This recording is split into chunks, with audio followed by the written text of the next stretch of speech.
আসসালামু আলাইকুম। দেখছেন আমাদের বানিয়েরি বাজারের ব্রিজটা কেমন ভেঙে গেছে আর কি। এই ব্রিজটা খুব হওয়া দরকার, কিন্তু ব্রিজটা হচ্ছে না।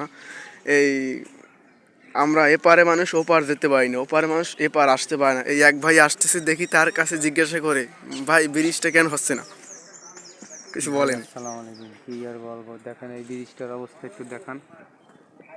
এই হইল বানিয়েরি শামসুল আলম ইসলামিয়া মাদ্রাসার সংলগ্ন বাজারের একটা মেইন রাস্তার ব্রিজ।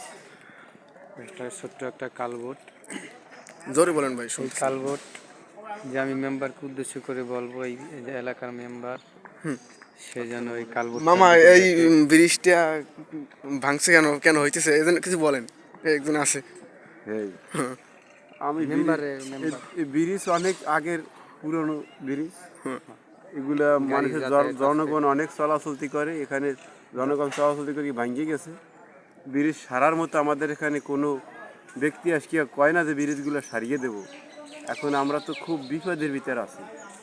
যদি কেউ কোনো আল্লাহর বান্দা সারিয়ে দিত তাই তো আলহামদুলিল্লাহ, কিন্তু কোনো সরকার আসলে আমাদের দিক তাকায় না, শুধু ভোটের সময় ভোটটাই নিয়ে যায়। এই আমরা একটা ছলনের ভিতরে আছি।